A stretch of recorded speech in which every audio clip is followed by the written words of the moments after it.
The Atlanta Braves are World Series champions. We're breaking down what happened in Game 6. Happened another Locked On MLB Insiders show, as well as breaking down a list of free agents that the Cardinals should keep and the Cardinals that should go after, as well as the ones that they should let be free agents from their team. And talking a little bit of Buster Posey and Yadier Molina. Talking all that and more on today's episode of Locked On Cardinals. You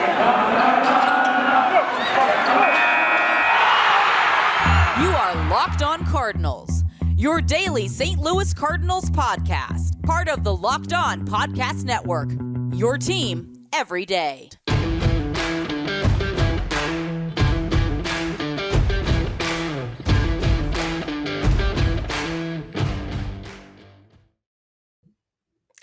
Hello and welcome to Locked On Cardinals for Thursday, November the 4th of 2021. I am Lucas Smith, host of the Locked On Cardinals podcast. Thanks for tuning in each and every day. Apologies for not having a show out yesterday. Things happened, wasn't able to get one out. Looking to have another one coming out on Saturday to make it up for you guys. So appreciate you coming back here on Thursday after an impromptu off day of Locked On Cardinals content. But you can be rest assured that we will have some good stuff for you today. Because the Braves, the Atlanta Braves, yes, I know that might be weird to say, are World Series champions for the first time since 1995. So I'll talk a little bit about the Braves championship, talk a little bit about the Locked On MLB Insiders with Gordon Beckham that was recorded on Tuesday night after the Game 6 victory for the Atlanta Braves. But nevertheless, we'll also talk about some Cardinal content as the list of free agents have been released, as well as Derek Gold saying that Matt Carpenter and Carlos Martinez are also officially free agents. Who of the Cardinals should the Cardinals keep, and who should the Cardinals pursue outside of the Cardinals list of free agency? So once again, let's go ahead and get into the World Series content. If you missed it, Braves win 7-0 over the Houston Astros. Jorge Soler, the MVP, and it wasn't necessarily a classic series. It was a good World Series. It had its storylines throughout the whole World Series, as every World Series does. You have the Freddie Freeman storyline, the Hank Aaron storyline, the Astros trying to win a World Series for the first time since the cheating scandal in 2017. You have the father-son coaching against one another, Brian Snitker and his son. His name escapes me at the moment, but his son being the hitting coach for the Astros. You have that story. You have the Freddie Freeman story, as you know, looking for his first World Series ring, and he now has that as he enters free agency. But it wasn't a classic to me, and not every new World Series needs to be a classic. If every World Series was a quote unquote classic, then you wouldn't have too many great World Series because they'd all be at the same level. But it was a good World Series. It wasn't terrible. It wasn't hard to watch. It wasn't over in 4 games. Any World Series that goes 6 or 7 games is going to be a good World Series. And this World Series was, and you had a great performance by Jorge Soler, who, if you remember, all the way back in game number 1, led off the World Series with a home run. He had another home run in game 6 that left Houston, gave me some serious Albert Pujols off of Brad Lidge vibes back in 2005. And Jorge Soler ends up with kind of the last laugh because in his home run, his team won that series. Albert did not win that series, but still one of the greatest moments in Albert's career. I digress. But Jorge Soler named the World Series MVP after Eddie Rosario was the NLCS MVP. 2 players that were not on the roster on opening day. Both of those players were acquired via acquisitions. And I think that this is a great lesson for any team, not just the Cardinals, but any team, that if you go all in at the trade deadline, you have a pretty good shot at winning it. And they went all in. They lost Ronald Acuna Jr. They had lost Mike Soroka again. They could have easily folded. They could have sold. They could have sold Freddie Freeman for parts. They could have sold. They could have not made any moves. They could have stood pat. They could have tossed in the air. But no. As soon as they lost, or from the time they lost Acuna Jr. to the trade deadline, they got Peterson. They got Duvall. They got Rosario. They got Soler. They did these things to make little moves to win the whole thing, to go after a World Series championship. And by golly, they won it. It goes to show that when you go all in, seems obvious to me, but when you go all in, you have a much higher chance of winning the World Series than if you don't go all in. And the Cardinals made their moves to get a little bit better. And as much as I criticized the move at the time, the Cardinals did indeed get a little better at the trade deadline. They just did. Because John Lester, J. Ahab did what they needed to do to get this team a little bit better. They did their job. But the Braves got a lot better by a little bit of moves. Two of those moves resulting in series MVPs in Eddie Rosario and Jorge Soler. Again, not every time you go all in will you win the World Series, but this is a great example of a team that did go all in and did win the World Series. And they won it pretty convincingly, 4-2 over the Astros, clinched it in Houston, and Max Fried, who had a really, really bad Game 2 start, had a really, really good Game 6 start. 6 innings pitched, just 4 hits, 6 punch-outs as he goes those 6 innings and fires a shutout, throwing 74 pitches in a regular season game. He probably stays in. But with it being the postseason, the Braves went to Matzik and then Will Smith, their recipe for success in the postseason. I think it just goes to show that the postseason is a different animal when you look at trying the bullpen, because in regular season game, I don't think you take out Fried after 70 some odd pitches. And who knows, maybe his ankle was hurting him from when he literally got stepped on a plate of first base. That looked uncomfortable. But nevertheless, I just think that this is a great example of a team that went all in and got rewarded for their efforts. Braves fans should be extremely happy right now with what they got out of their front office, what their front office did for them. And they got them a World Series championship, their first one since 1995. And after seasons of postseason failures and seasons of regular season success, especially in the early to mid 2000s, the Braves finally have some postseason success. They did not blow multiple 3-1 leads. They kept 3-1 leads in both series and are able to call themselves World Series champions. Another storyline that you had that I forgot to mention, Dansby Swanson is now a champion at the collegiate level and the World Series level. He won it with Vanderbilt when he was in college. So I'm not trying to just say, oh, this World Series sucked, because it didn't. It just wasn't. And again, maybe this was because I didn't really have a dog in the fight. If the Dodgers were playing with Albert and Kelly, I might have watched a little bit. Albert Pujols and Joe Kelly, I might have watched a little bit more intently. But I watched the games and I just wasn't super impressed, saying, oh, this is unbelievable. Yeah, they had their performances. They had their moments, absolutely. But I thought the NLCS between the Braves and Dodgers was a little bit more exciting. But that's just me, and that's just my own opinion. Because, Game 6, 7-0, you had the Soler home run. You had the Freddie Freeman home run as well. That was a good capper, a good nail it in the coffin moment, if you will. And, of course, Freddie Freeman catches the final out and puts the ball in his back pocket during the celebration to keep that for keepsake. And now he heads off to free agency. So I think that I'm really happy for the Braves. Congratulations to the Atlanta Braves. And if you're looking for another listen, head over to Locked On Braves, now hosted by Jake Mastriani. He did an incredible job in the postseason covering this team in a pinch for the Locked On Podcast Network. So go celebrate him over there at Locked On Braves. But at the end of the day, that this was just a team of destiny. I don't think the Braves were. I thought at the beginning of the season, the Braves were a World Series favorite. By golly, that they were 1 win away from the World Series last year and retained most of your team. Got off to a slow start. You lose Acuna. Okay, Braves are done. And then they make the moves. They go on a run. They had the least amount of wins of any playoff team, including the wild cards, on the National League side. And they go up and win the whole thing with pitching, bullpen, and a dash of offense. Congratulations to the Atlanta Braves. Before we move on to the Cardinals stuff, we'll take a quick break, and then we have a Locked On MLB Insiders clip with Gordon Beckham as he joins to break down the Game 6 win for the Atlanta Braves. We'll play it in its entirety, and then I'll give my comments on it coming up in just a minute. And then we also have to talk about free agency, as the Cardinals have a list of free agents, as well as Buster Posey announcing retirement today.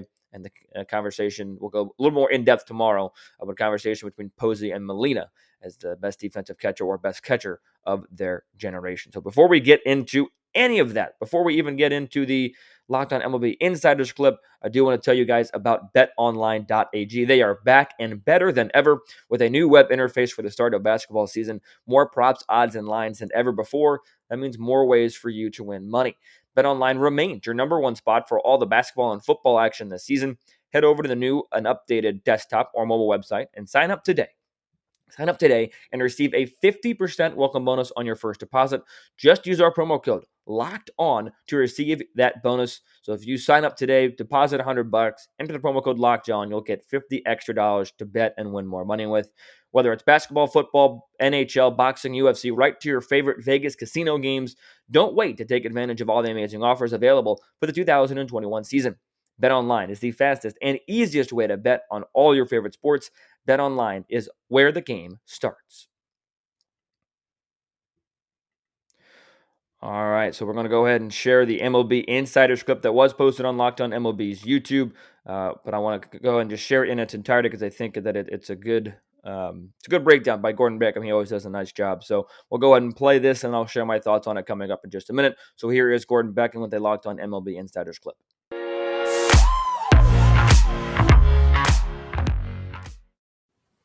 Welcome into another Locked On MLB Insider Report. I'm your host, Kainani Stevens, joined by our MLB Insider, Gordon Beckham, and we're reacting to the new World Series champions. The Braves have taken home their first championship in quite a while.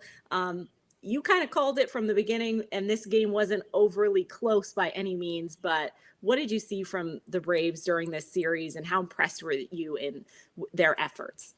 Yeah, I think that the Braves really just continued doing what they were doing. I mean, they were the hottest team, kind of coming in the playoffs. Their second half was amazing. We're going to talk a little bit about it, but they kind of shocked people with taking the Brewers down in basically 4 games, and then beat the Dodgers, who everybody thought would be in the World Series again. And so you just kind of saw this building, and the first batter of the World Series, it's a home run, and so Soler, it might be the MVP. I haven't seen who ended up winning it, but anyways, just that momentum kind of kept going, throughout the playoffs, and you could just tell they were a team of destiny. They were a team that was wanting to win. They were a tight knit group, and everybody was pulling for each other. You could really see that, and the Houston also was doing the same thing. But the Braves just had something special. And I think before the series, I actually said that they're going to win in 6, and it actually came true, which never happens.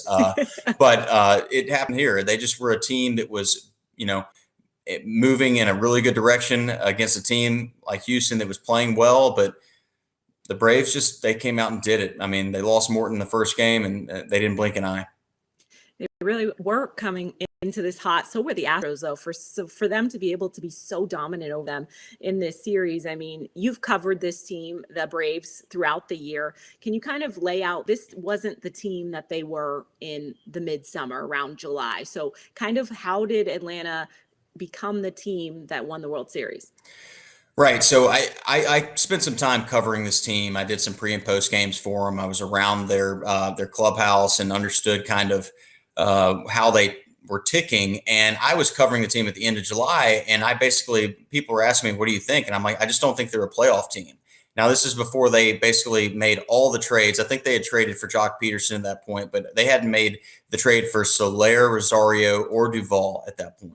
And so they were not a team. And speaking to Brian Snicker the other day in the NLCS, he just said, listen, we weren't a playoff team. And then all of a sudden we got these other guys into the lineup, and it was just a different team. So the reason that the Braves won the World Series is because of those trades. I mean, there is no doubt about it. Their pitching staff remained basically the same. I mean, they had the same guys that for most of the year in their pitching staff that made it happen. But their outfield changed the game and is the reason they won the World Series, because without these guys, I mean, you just look back at all the things that Rosario did, Peterson did, Duvall had some big games, and then Soler in the World Series. I mean, these guys are the reason they won the World Series. I mean, Freddie Freeman had a great series. He had a great playoffs, but he's not the reason they won the World Series. The reason they won is because of the trades that Alex Anthopoulos made in the end of July to get their team a lineup that could compete. And what happens when you have guys that are veteran players that can go up to bat and really make the opposing pitchers grind, the opposing staff, it just wears them down. If they always have to make good pitches and you have veteran players, then it just makes them be that much more fine for that much, for that longer, I mean, they have to be really good for a long time to beat this team. And this team just came together. I mean, Duvall's never played better than he has in a Braves uniform. He's gone all over. He hasn't had as much success, but every time he's in a Braves uniform, he's just, lights out. So just a lot of guys contributed, but the reason they won this World Series is because of the outfield. I mean, they lost Acuna earlier in the year, and everybody's like, all right, this just isn't going to be our year. They were up and down. They weren't a playoff team. And then all of a sudden it just flip-flopped, and they just went on a roll and didn't ever look back. ton of new faces doing work, great front office work to put that roster together to be as successful as they have been. But we did mention Freddie Freeman. There are some faces that have been around for a while. What does this win mean to them and kind of for the future of the organization? Yeah, Freddie, he's a legend in that organization. He'll probably retire as number one day. I mean, for what he's done, I couldn't help but think that they don't make the World Series and win the World Series this year without players like me that got him all these really good draft picks at the top of the draft. But Freddie Freeman is a great teammate, a great player. I think that he's got the best approach in baseball, and it's not even close. What he does on a day in, day out basis, he's so talented. His swing is so talented. His approach is so talented and also disciplined that he just never wavers from that. And I couldn't be happier for a guy that I've played with, but also a guy that really is a great face for baseball. I mean, this guy loves playing. He's really good at it. He's done it for a long time. And I know that he and Brian Snitker are just really, really excited to bring this championship back to Atlanta. And knowing Snit, this is a long time coming because nobody gave him a chance for about 50 years. And he got a chance, and he's just been amazing at the helm of the Braves. A great person, also a great manager. He makes all the right moves, and couldn't be happier for those two that I've actually spent some time with. I mean, not much more to say. They were just dominant, right? They were. They really were. Obviously, hopefully not the last we see of Freddie Freeman in Atlanta. He's going to be a free agent, so could be, but we're not quite sure yet. They need to pony up. They need to pony up to keep him there. I can't imagine that they can let him go now. They've made it difficult. He's going to want that money now for sure. We appreciate all of you guys tuning in for our MLB Locked On Insider reports throughout the season. Again, congratulations to the Braves on their World Series championship. For our insider, Gordon Beckham, I'm Kainani Stevens. Locked On, your team every day.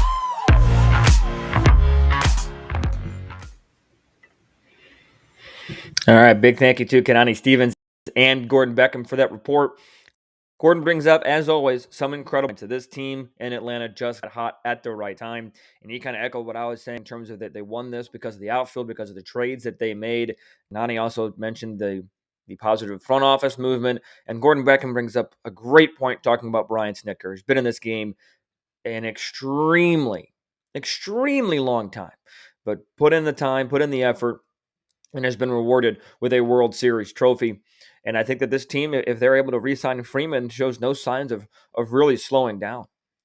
Shows no signs of people leaving, again, assuming that Freeman stays. But if you look at their list of free agents, they've got Iher Adrianza, Jesse Chavez, Freddie Freeman, Christopher Martin, Eddie Rosario, Drew Smiley, and Jorge Soler. So they do have some pieces that could leave. But I agree with Gordon Beckham that they need to re-sign Freddie Freeman. They cannot let him go to a different team. They cannot let him go to a different uniform. They just need to keep him in Atlanta. They need, as Gordon said, pony up and pay the man what he is due, especially now that he has brought a World Series trophy back to Atlanta. And I think that they're at a hashtag rolling there near the end of the series. That was hashtag 444. FOR 44, 444, doing this in memory and in honor of Hank Aaron. So definitely an emotional time for a lot of Braves fans winning that World Series. So World Series means a lot to any city that wins it. St. Louis would know about winning one or two of those. But once again, congratulations to the Atlanta Braves. Congratulations to the Astros as well for a fine season, but especially congratulations to the Atlanta Braves for a World Series trophy as the offseason has officially begun. I mentioned the list of Braves free agents. The list of free agents has been updated as of this Thursday morning. So we have some updates to talk about, some free agents to talk about, and then I'll tease a little bit of a conversation between Buster Posey and Yadier Molina and the discussion surrounding those two. So if you're listening on your favorite podcasting platform, we're going to take a quick break. Got some companies that'll share their message with you. If you're listening on YouTube, we're going to roll right through. But nevertheless, we're going to have some talk on some free agents next here on the Locked On Cardinals podcast. All right. Welcome back if you're on your podcasting platform, and hello still if you're on the YouTube platform. Watching, thank you. We just surpassed 1 100 or 300 subscribers, on the YouTube channel. So much appreciative of that. Thank you guys for interacting each and every day that we have a show out. So let's go and talk about free agents, because the Cardinals now have 9. When that was first released, they had 7. They now have 9, as Matt Carpenter and Carlos Martinez are officially free agents. And here are the list of the 9 St. Louis Cardinals free agents, according to MLBplayers.com and Major League Baseball Players Association. Matt Carpenter, Luis Armando Garcia, J.A. Happ, Kwang Hyun Kim, Wade LeBlanc, John Lester, Carlos Martinez, T.J. McFarland, Andrew Miller. John Lester is listed as Jonathan Lester, and Luis Armando Garcia is, of course, Luis Garcia, the bullpen piece. And I think that there's been a wide sentiment going around Twitter here that I tend to agree with, and that I wouldn't really put too much focus on re-signing most of these players other than Luis Garcia and TJ McFarland. I think those are 2 bullpen pieces that impressed so much throughout the end of the season that you need them on your team. You absolutely need them on your team. You need them to continue to put up numbers, you just need some more stability in that bullpen, and I think that they provide that stability for you. So if I had to pick one player to keep, I'd probably pick TJ McFarland. It's a coin toss, 1A, 1B, in terms of who of these 9, what would I pick to keep in terms of who would I re-sign. But I think that when you look at the rest of these players, Andrew Miller did his time as a Cardinal. I think that he did well for the most part. Was he 2015, 16, 17 Andrew Miller like he was with Cleveland? No, but he was never expected to be that. Was he solid for the most part, reliable? I think yes. John Lester, J.A. Happ, they did what they were supposed to do. They drank from the fountain of youth. I think that there are a lot of better starting rotation candidates, both internally and externally, both via the trade market and the free agent market, that would be better suited to bring to a St. Louis Cardinals organization rather than bring back John Lester and J.A. Happ. So I think that those 2 are okay to let go. And then you've got Kwang Hyun Kim and Wade LeBlanc. Again, I mentioned it on Tuesday's show that there was a time that I would have said no brainer, bring back KK Kim. And then he started to struggle a little bit more again. He couldn't stay healthy. And I just don't know if there's a role for KK Kim on this team. Would it be the worst thing in the world to re-sign him, to have some depth and to have a long man in the bullpen and a starter in the rotation if somebody were to get injured? No, of course not. That's obviously a big pro to KK Kim, but a negative is the lack of ability to stay healthy, the lack of consistency. He had a great 2020 for the most part, but 2021 full season saw some really high ups and some really low lows. So I think that's cause for concern. And Wade LeBlanc is somebody that I don't think ever was here for the long term. He was here to do his job and get outs, and he did that for a short time. I mentioned it on Tuesday's show that he was able to he was able to do his job and piece together this rotation as they suffered through some injuries and some downfalls in the month of June. But then we get to the 2 big names on this list, Matt Carpenter and Carlos Martinez. Matt Carpenter and Carlos Martinez, of these 9 players, are probably going to get paid the most. And Matt Carpenter is getting up there in age, and Carlos Martinez hasn't had a really successful season in a little while.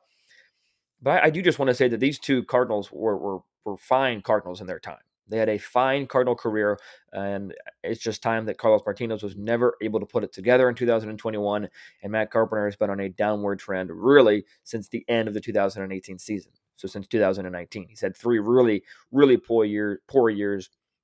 I think if Matt Carpenter's at his best, then yes, you reconsider signing him. But I don't even think he's been anywhere close to his best for a really long time. He showed some promise in spring training. He showed some promise in the beginning of 2020. It's both at the spring training and at the updated camp before the season got rolling again. But in actual gameplay, when it actually mattered in the regular season, he had some moments. He had some grand slams. He had some big moments in the last 3 seasons, but just has not really shown the level of production that would be required from even a bench player. I don't think that he's been at that level for quite some time. So when I look at which one of these Cardinal free agents do I let walk, obviously they didn't pick up the option, and there's a chance they re-sign him. But the Cardinals are on the same page that, hey, Carpenter and Martinez, you had some great moments as a Cardinal. You guys made a World Series with the Cardinals, great wins. But overall, the legacy in my mind will be what was. What could have been almost, because this, Carpenter and Martinez both came up in 2012, 13, 14 era. That's when they're their first handful of years when they were winning a lot of games. Martinez was an all-star in 2017 as well. And They had some really, really good success early.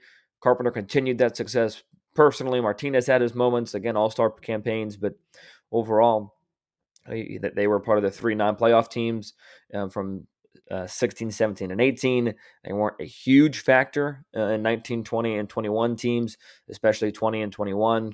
Martinez, obviously the closer in 2019, but he surrendered some games in the postseason.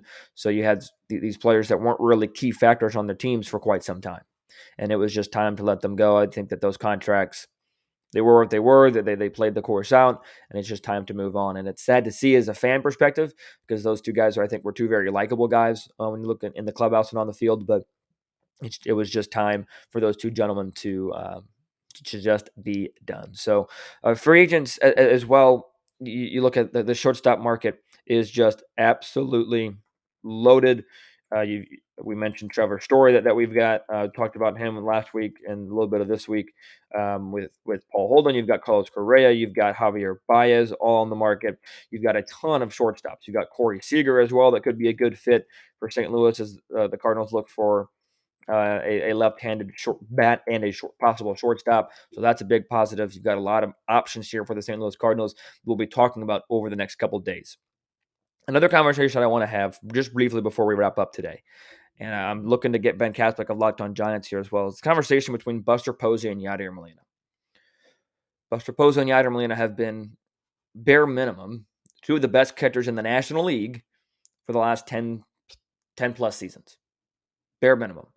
One could argue they've been the two of the top 3 to 5 catchers in all of baseball over the last 10 seasons as well. I think Salvi Perez sneaks his way up there as well. But now there's a conversation, as there always will be in sport, as who was better. Who was better? I think as a Cardinal fan, it's easy to jump in there and say, yada, yada, yada. And I'm sure as a Giants fan, it's easy to jump in there and say, Posey, Posey, Posey. Buster Posey has 3 World Series championship rings. Molina has 2. Very comparable. In less time for Posey, sure. Posey's coming off a very fine season in 2021 after opting out in 2020. But Posey's going out, and I think personally on top. He proved everybody that he could still play. He just wants to be done. And the Giants had a great season. NL West Division champs, broke the string of the consecutive Dodgers NL West Division titles. And Posey had one of his best seasons over the last 5 years. So that's just a conversation to be thinking about. Let me know what you think. Comment in the YouTube comment section. DM me, email the lockedoncards@gmail.com. You can DM at LJ Fastball, DM at LO_Cardinals on Twitter or Instagram. So let me know what you think. Back it up. Give me some stats. Give me some figures. And I'll be sure to get into that over the next couple of days as well. Because I know I didn't give too many stats or figures outside of World Series rings and such. But we'll be getting into that coming up here in the next couple of days, as that's a conversation that I think could be interesting to have. So, but again, on tomorrow's show, we'll be talking about that a little bit more in depth on some free agents as to who the Cardinals could go after. And we'll have a bonus episode on Saturday since we were not able to get one out on Wednesday. But until I talk to you guys the next time, be sure to head over to Locked On MLB to make that your second listen of the day. Subscribe to the YouTube channel, follow on your favorite podcasting platform, and have a wonderful Thursday. And stay safe, stay well, and I'll talk to you tomorrow.